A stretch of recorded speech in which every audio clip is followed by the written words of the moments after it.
I never thought I'd see the day when my own blood would betray me. My brother, Daniel, had always been the golden child. The charming one. The one our parents doted on while I, James, the quieter, more responsible sibling, faded into the background. But it didn't matter, I never envied him. I never resented the way our mother's eyes lit up when he walked into the room, or the way our father spoke of him with pride. Because at the end of the day, we were family. Or so I believed. It all started the day of my father's funeral. The air was thick with grief, a suffocating weight pressing down on my chest. People dressed in black murmured soft condolences, their voices blending into an indistinct hum. I stood near the casket, watching as the man who had raised me lay motionless, a man whose love had shaped my world. And yet, amidst the sorrow, there was something else, something unsettling. Daniel wasn't crying. He wasn't even pretending to be sad. Instead, he moved through the crowd with forced sympathy, shaking hands, offering rehearsed words of comfort, but his eyes gleamed with something else. Something cold, detached. It didn't sit right with me. After the service, we gathered at our childhood home, a place filled with memories of scraped knees, whispered secrets, and long summer nights. The house, though the same, felt different now. Emptier, colder. I sat in the dimly lit living room, staring into my glass of whiskey, trying to drown the unease pooling in my stomach. That's when I noticed it, the first sign that something was off. Daniel was talking to our father's lawyer in hushed tones, glancing over his shoulder every few seconds, as if making sure no one was listening. I strained to hear, but the conversation was too low. Then, as I shifted my position, Daniel caught sight of me.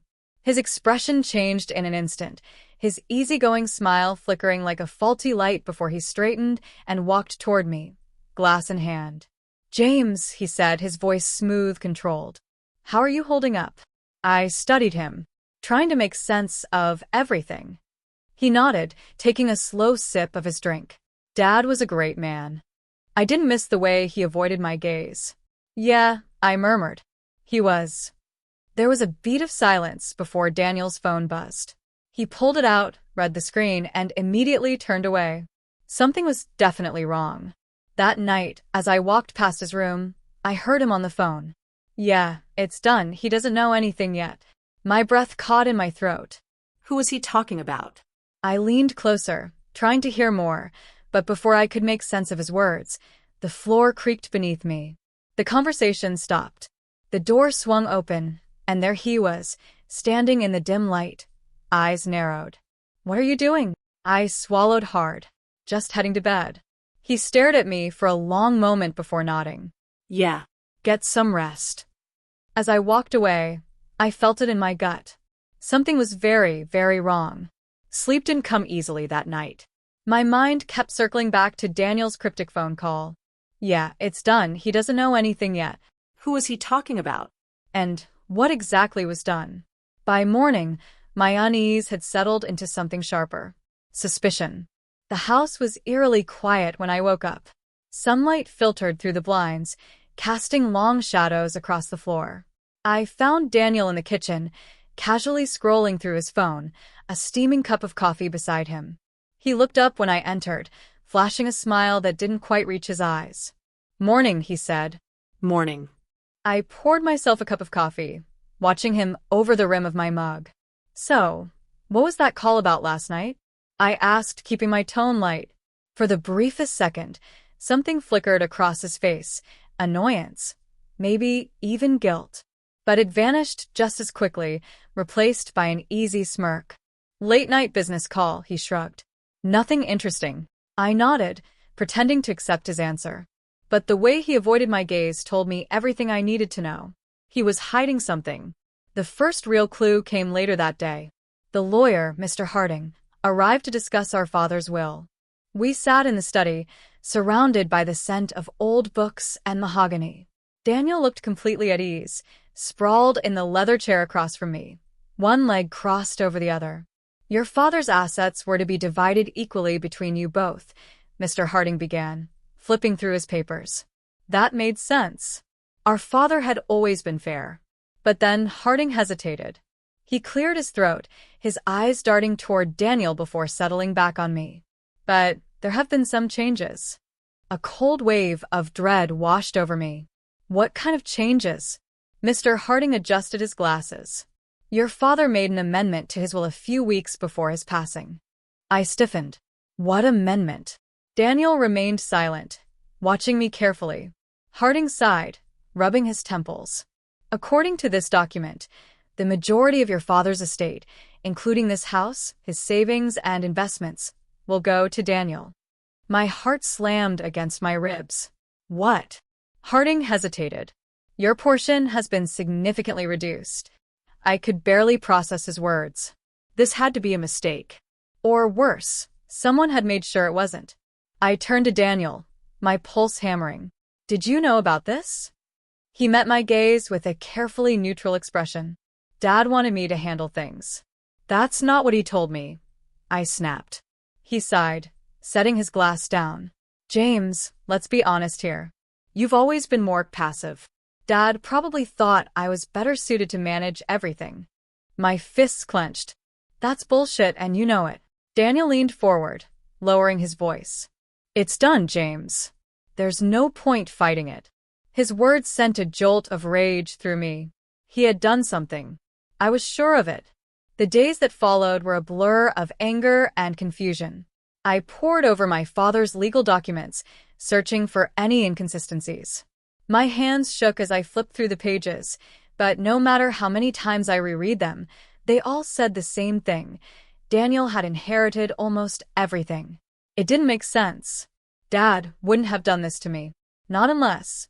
A horrible thought crept into my mind. What if Daniel forced him to? The idea made my stomach twist. Could my own brother have manipulated a dying man into rewriting his will? It was almost unthinkable. Almost. I started noticing things I had overlooked before. Daniel had been acting distant in Dad's final months, barely visiting him in the hospital. When he did show up, their conversations had always been behind closed doors. I had assumed it was grief, but what if it had been something else? What if Daniel had been convincing our father to change everything? The paranoia settled in, wrapping around me like a vice. One night, I found myself standing outside Daniel's room again. The door was slightly ajar. Inside, he was on the phone. Yeah, no loose ends, he murmured. Everything's set. My pulse pounded. I shifted slightly, and the floor creaked beneath me. Daniel's head snapped up. For a moment, neither of us moved. Then, slowly, he got up and walked toward the door. I backed away, but it was too late. The door swung open, and he stood there, eyes locked onto mine. What are you doing? I forced a laugh, my throat dry. Couldn't sleep. He studied me for a long moment before finally stepping aside. Well, get some rest, he said. You'll need it. His words sent a chill down my spine. Something was coming. I just didn't know it yet. I barely slept that night. Daniel's words echoed in my mind. You'll need it. What did he mean by that? I felt like I was losing my grip on reality. Every interaction with him now carried an undercurrent of menace, a barely concealed threat. But I still didn't have proof, just a gut feeling that something was deeply wrong. That changed the next morning. I woke up early, determined to find answers. Daniel had left the house, claiming he had business to take care of. I took my chance. I went straight to his office. The mahogany desk was spotless, no loose papers or obvious evidence. But Daniel had always been careful. If he had done something shady, he wouldn't leave it out in the open. I sat down, running my fingers along the desk's edges. And then I noticed it. One of the drawers had faint scratches around the keyhole. It had been forced open before. Heart pounding, I tried the handle. Locked. But I wasn't going to let that stop me. I grabbed a letter opener from the desk and jimmied the lock until I heard a faint click. The drawer slid open, revealing a stack of folders. I rifled through them quickly, financial statements, legal documents, bank transfers. And then I saw it. The revised will. My breath caught in my throat. I scanned the document, my hands shaking. Our father's signature was at the bottom, but something about it looked off. I grabbed my phone and snapped a picture before digging deeper. Beneath the will, there was another document, one I wasn't supposed to see. A power of attorney, dated just weeks before our father's death. And it gave Daniel full control over all financial decisions. My stomach twisted. That's how he did it. He had convinced or forced our father to sign over everything while he was sick and vulnerable. I felt sick. My hands clenched into fists. My own brother had betrayed me. I stumbled back from the desk, my vision swimming with rage. How long had he been planning this? How long had he been waiting to take everything from me? I thought of our childhood, playing in the backyard, sneaking out of the house as teenagers, covering for each other when we got into trouble. Had any of it ever meant anything to him? I pressed my fists against my temples, trying to steady my breathing. I had to be smart about this.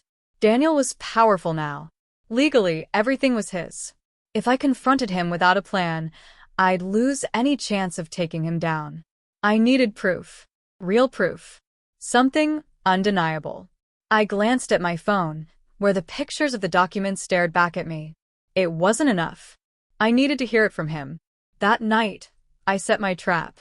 I installed a voice recorder in Daniel's office, carefully tucking it beneath his desk.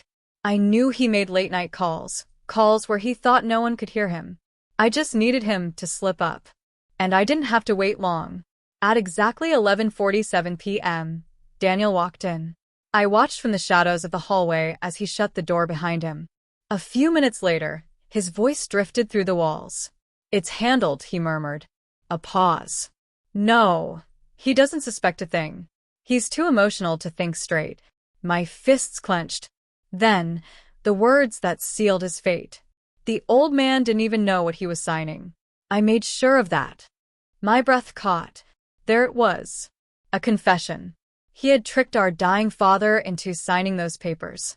He had known exactly what he was doing. I backed away from the door, my heart pounding. I had what I needed. And now it was time for payback. I barely slept that night. Every time I closed my eyes, I heard Daniel's voice in my head. The old man didn't even know what he was signing. I made sure of that. I had proof now. Solid, undeniable proof. But what was my next move? I could take the recording straight to a lawyer, but I knew Daniel.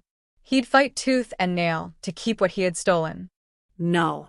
I wanted him to feel what he had done to me, to our father, to everything our family was supposed to stand for. So I waited. The next morning, I found Daniel in the dining room, drinking his usual cup of black coffee. He smirked when he saw me, as if he already knew I'd been digging into his secrets. "You look like hell," he said, leaning back in his chair. "Something keeping you up?" I forced myself to stay calm. "Just some late-night thinking." He chuckled. "That's your problem. You think too much. Maybe it's time to accept reality." I pulled out my phone, playing with it in my hand. Yeah. Maybe it is. Then I hit play. Daniel's voice filled the room. The old man didn't even know what he was signing. I made sure of that. The sound of his own confession sent a visible shiver through him. His smirk vanished. He shot up from his chair. "What the hell is this?" I met his gaze, my voice cold. "It's you. Admitting you stole our father's inheritance. Lying to me. Cheating me out of everything he left behind." Daniel's jaw clenched. "You think some recording changes anything? You have no proof that it's legally invalid." I took a slow step toward him. "That's where you're wrong. I had the will examined. The signature? Forged." His face paled. I smiled. "And since you were the one who benefited from that fraud, the courts will eat you alive." Perjury. Fraud. Financial manipulation of a vulnerable adult. I leaned closer.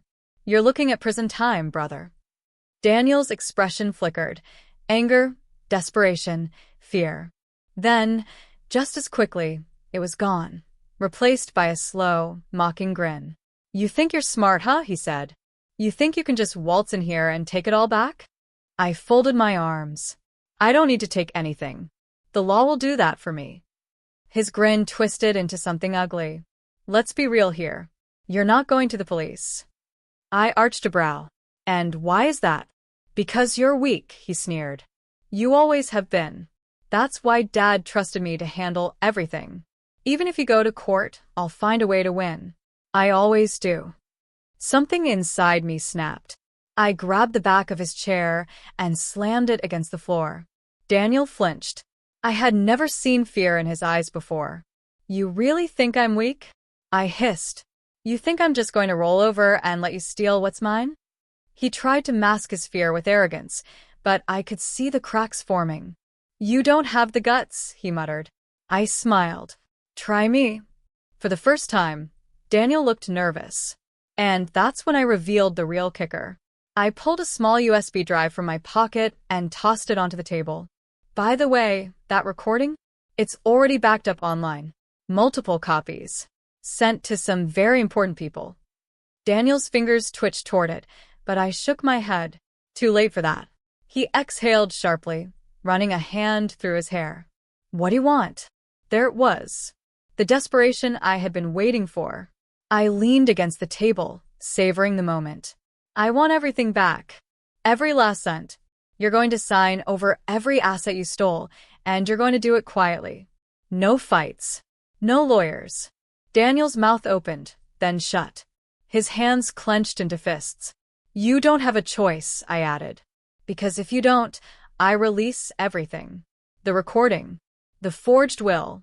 Every dirty deal you've done since taking control. His nostrils flared. You'd ruin me. I shrugged. No. You ruined yourself. Silence hung between us. Daniel's eyes darted to the USB drive, then back to me. He was cornered, and he knew it. For the first time in his life, he wasn't in control. And I had never felt more powerful. Finally, he exhaled, shaking his head. You really are Dad's son, aren't you? I met his gaze, my voice steady. Damn right I am. I slid a document across the table. Sign it. Daniel hesitated, just for a second. Then, with a look of pure defeat, he picked up the pen. And that was the moment I knew. I had won. Daniel's hand trembled as he signed the documents. Every stroke of his pen felt like a victory. A slow, agonizing surrender. I watched in silence, letting him feel the weight of his downfall. The moment he finished, he shoved the papers toward me, his jaw clenched so tightly I thought his teeth might crack. There, he spat. Happy now? I picked up the documents and skimmed over them. Every asset, every account, everything he had stolen was being transferred back to me. I smiled, ecstatic. Daniel pushed back from the table, his chair scraping loudly against the floor. You really think this changes anything? I pocketed the papers. Yeah, I do. He let out a hollow laugh, shaking his head. You're so damn naive. I arched a brow. Enlighten me.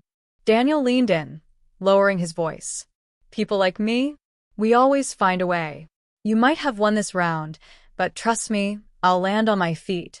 And when I do, he smirked, you'll regret this. I stared at him for a long moment, then chuckled. You still don't get it, do you? His smirk faltered. This isn't just about the money, Daniel, I said. This is about exposing you. I pulled out my phone, tapped the screen, and held it up. Live. The entire conversation had been live-streamed. Thousands of people had heard every word. Daniel's face drained of color. You, he whispered, his voice barely audible. You broadcasted this? I nodded. Oh, yeah. And guess what? Some of the viewers included a couple of lawyers and investigative journalists. He staggered back, his breathing ragged. You set me up. I shrugged. You did that yourself. For the first time, Daniel looked truly afraid. Not just angry. Not just frustrated. Terrified. His hands ran through his hair, his mind racing for a way out. I can fix this. I can. No. I cut him off. You can't. I took a step forward. Do you know what happens to people like you? The ones who forge documents? Manipulate the elderly? Steal fortunes that don't belong to them. He swallowed hard. They lose everything. His breathing grew shallow. Please, you don't have to do this. I tilted my head. That's funny. You didn't hesitate to do it to me. Daniel's lips parted, but no words came out. And for the first time in his life, he had nothing left to say. The front door swung open. Two men in suits stepped in, lawyers I had hired the moment I got the proof I needed. "Mr. Daniel Carter?" one of them said, his voice clipped and professional. "You're officially under investigation for fraud and financial misconduct." Daniel's head snapped toward me. His eyes were wild, desperate. "You can't do this," he whispered. I held up the signed documents. "I already did." The lawyers approached, placing a stack of legal papers on the table. "We'll be seizing all fraudulently obtained assets. You will also be facing criminal charges." Daniel looked around like a trapped animal. His whole body shook. "This isn't happening," he muttered. "This can't be happening." I leaned in, lowering my voice, so only he could hear. "It's happening." Tears burned in his eyes.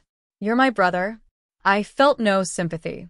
"You stopped being my brother the moment you forged that will." Daniel was dragged away, his voice trembling as he begged for a way out. I stood there, watching him go. Then, just as he reached the door, he turned back, his face twisted in hatred. "This isn't over," he hissed. I smiled. "Oh, Daniel." I slipped the signed papers into my pocket, feeling the weight of justice finally tipping in my favor. "It's over for you."